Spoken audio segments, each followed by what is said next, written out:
Како што повеќето од вас знаат, особено вие од администрацијата, кои не работевте во средата, веќе 8 година во Македонија се слави Денот на дрвата.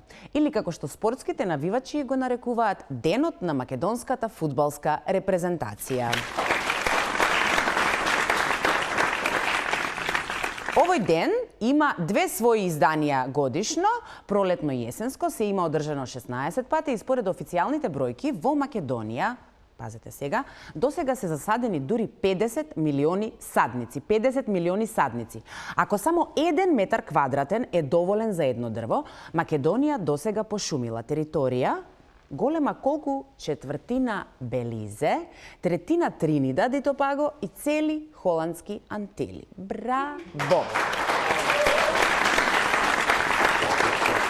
Ако не сте знаеле, должност ми е да ви кажам, се работи за трите најголеми земји инвеститори во Македонија. Се разбира, никој во Македонија не видел толкава неколку милионска новозасадена шума, ем зашто ја нема, ем зашто садниците се садени на различни локации, но ефектот врз животната средина е очигледен. Да.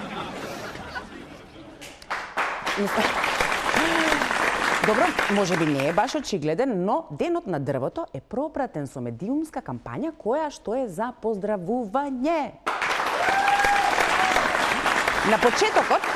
На почетокот постоеше организација Засади ја својата иднина, предводена од Борис Трајанов, која се песна обедини многу познати фаци. За жал, песната стана химна на некои други луѓе кои подразбираат нешто сосема друго под рефренот Сакам зелено. Сакам зелено пред очиме и својата иднина да ја засадиме.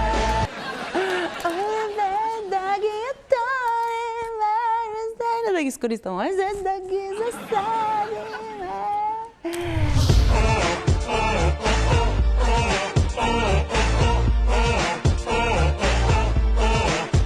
Сакам зелено да ми е свет и целиот свет да го обновиме. Шега на страна. Горчливиот проблем со животната средина не е само наш, туку светски. За таа цел, минатата недела во Париз се сретнаа државници од цел свет на Парискиот самит за климатски промени, или како што нашиот председател го нарекува Парискиот симит за климатски промени. За темата загадување, председателот Иванов пред присутните на симитот одржа 10-минутен молк во поддршка на садењето. Нешто подоцна на маргините на симитот, Иванов имаше прилика да си намигне со Меркел и Обама и да ги продлабочи нашите односи со овие најголеми земји, но и да ги укори за нивната инволвираност и индиферентност кон изминатата важност на Букурешкиот договор. Председателот Иванов го имаме на линк. Председателе, дали сметате дека треба во светов да се садат само калинки? Не само калинки, грозје, јапонски јаболки, сето она што го дава подневие. Смокви има тука, така што тука е медитеранска клима, има многу овошје, многу зеленчук. И еве со ове децата да јадат овошје, да бидат здрави, со здраво тело, здрав дух да имат и да следат. Ако сум можел ја да бидам председател, зашто и тие да немат сон да станат нешто во живот.